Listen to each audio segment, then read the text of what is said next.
Welcome to One on One with Jane. I'm your host, and today I have Alexandra Toma on my show. She's actually an expert in health, and she has her own business. So, what actually got you into doing what you do? Okay, so yes, my name is Alexandra Toma. I'm a master herbalist. Um, as a master herbalist, I alleviate pain and prevent disease. And my business is called Malibu Herbalist. I'm located in Malibu, California on the PCH. And what got me into doing herbs was, well, number one, I'm a complete nature lover, and I've always been. And I'm fascinated by plant medicine. And I'm fascinated by what it can do for the body, mind, spirit. And I'm just a nerd, basically, for science and biology and how the human body works, right? And what we need to put into the human body to make it work correctly. I'm looking for your nerd glasses. When you said that, I was like, where are her nerd glasses? I was like, oh no, you made me think about that. So, I broke my though, and I don't really need glasses because I take so many herbs for my eyes that I have perfect vision. So, and that wasn't always true. I've had very bad eyesight in the past, and I've corrected my eyesight through eye exercises, and herbs, and the proper water, and the proper food, and breathing, and just brain health in general, and feeding my body the wild plants it needs to stay strong.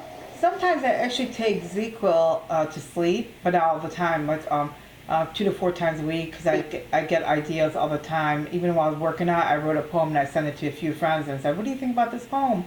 So when I take it the next day, sometimes my eyes feel like I'm going blind from it. I kind of don't want to take it anymore. Right.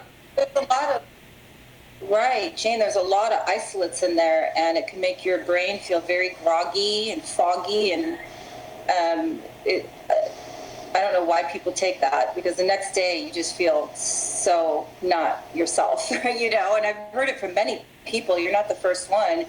I have a patient that I work on, and he was having trouble sleeping as well. And the next day when he saw me, he's like, I took the NyQuil or the ZQuil, and he's like, I need coffee really bad. And I'm like, no, you need to not take ZQuil or NyQuil. There's other herbs that will help put your body into, proper rest mode without the side effect and after effect. There's herbs that are sedative. There's herbs that are calmatives. And they can help put the body into balance so you sleep well. Yeah, but And you have to listen to your circadian rhythms. And at night, if you're up at night and your brain won't stop working, you need to breathe. And then you also need to pray. I feel like prayer is just lost in this country. Like, it can just help calm your mind. If you just say to some other higher power, whatever it may be, you can put whatever name you want on it.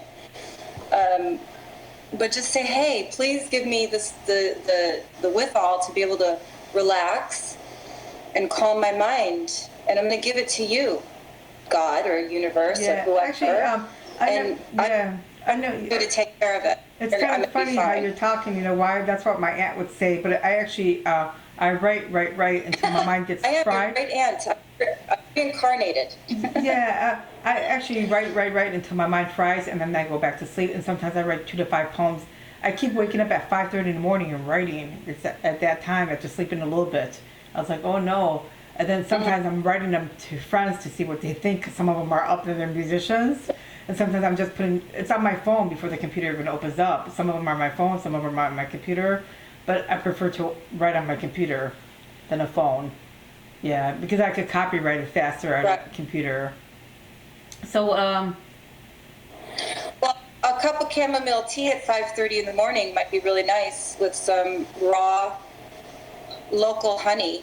Raw, local, unpasteurized honey with allergies, because that'll help. Honey has a lot of sugar, and I was over 200 pounds. Well, it's okay. Not anymore. It's glucose. It's glucose sugar. It's different. And as long as you put it, like, you don't gulp the tea, right? You put it in your mouth, and you let the taste buds taste it. And that actually gives your body time to absorb the sugar properly. and it goes into your bloodstream at a slower rate, so you're not getting like a big sugar dump. We should be doing that with all of our foods. Our juices we should chew, and our liquids we should chew, like this, like literally chew them. And then in our solids, we should make into a liquid. So we chew them so much that they become like liquid, so you could absorb the nutrition. We're eating too fast. We're drinking too fast. I have to tell you something funny I'm thinking of. I was like, wow, she's good looking. You don't have to really sell the products itself. People will look at you and get hypnotized and then buy it. I know. I'm an example for what. Yeah, I'm just saying that you can hypnotize people. So you should start a hypnotize business to sell things. No, I'm joking. Actually, what you said made sense because hypnotize people wellness. There's lots of ways. I have a lot of herb tea that I buy, but I was gonna buy sleepy tea, but I didn't want to. I'm gonna tell you something that was funny. Years ago, about 5 years ago, my nephew slept over and he spoke a lot. I was like, oh my God, he's annoying me. What should I give him? I gave him sleepy tea. He was really sleepy and he was avoiding sleep, and it worked. I was looking at him, testing it out. Like, I was gonna buy it again, but I didn't. Because I don't want to. Yeah. It works actually, and chamomile tea works too. I don't know if I'm saying it right. Both of those teas work. Yeah, valerian root. Yeah, there's a lot of herbs. Hops are a sedative. Catnip is a calmative. Valerian root helps you sleep and just relaxant. It's a relaxant. Mugwort's amazing for lucid dreaming. It's amazing. There's so many good herbs out there. Does that mean your dreams will be better? Because I keep having dreams of all my friends. Mugwort makes your dreams like really lucid. It's weird. I keep having weird dreams lately. But then sometimes it's really more like, sometimes it's the entertainment industry, sometimes it's weird dreams that people I don't even know sometimes. Yeah, so at night we're healing, right? We're eliminating and healing throughout the night. That's why we need 8 hours to do that. And the dreams are coming out of your body, and it's releasing, right? So whether they're good dreams or bad dreams, it doesn't matter. Like, you're dreaming, that's a good thing. You're in your REM, and you're able to get out some of those feelings and emotions that get stuck in our bodies and in our systems, and that can thwart our health as well. Just not being in touch with our feelings and emotions, not getting enough sleep, so that we can go into a proper REM to dream properly. Actually, I get better ideas with like 4 or 5 hours of sleep. If I sleep more than 5 hours, I can't write better. I write better with a little bit of sleep. One of my movies I wrote with a little bit of sleep, but I had a friend of mine from Florida check it over each time. So what about your herbs? Not herbs. Let's talk about B12 now.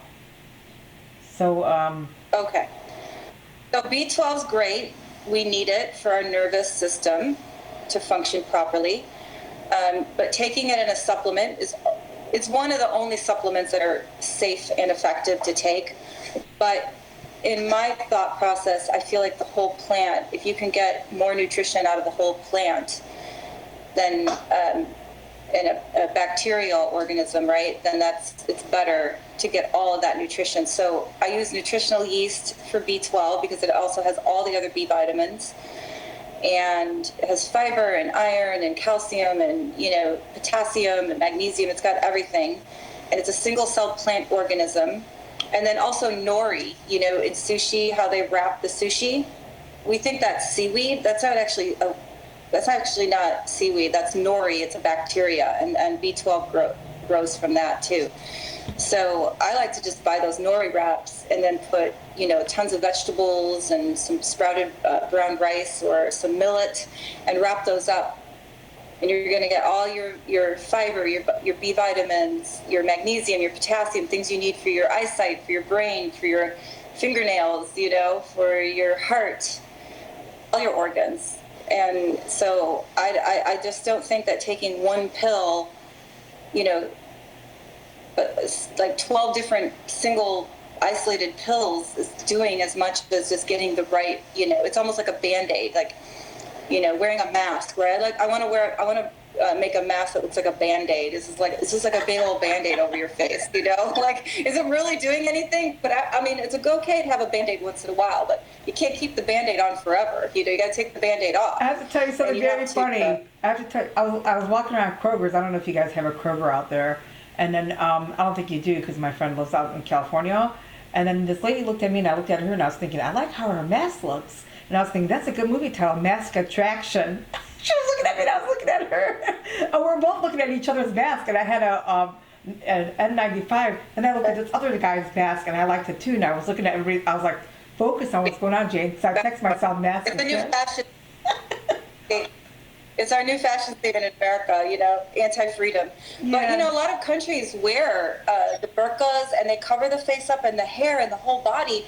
Underneath those coverings is like beautiful fashion, but you would never know it because they walk around in the whole setup, and probably for health reasons. I mean, a lot of these things that other countries do, they've been doing for centuries. I know. Because they don't want to be unwell and sick, you know, and they're not trying to bring in a virus that's going to stick on their clothes. At home, they just take the whole thing off, the burqa and the covering, and then they've got their clothes on that they don't have to change out of. You know, here in America, we're telling people, wash your hair, don't stop somewhere, your clothes can attract the virus, you know, wear the mask. The other countries have been doing that for centuries, you know, and it's just like we're just so free-spirited that we don't want to, you know, protect our own selves and our families.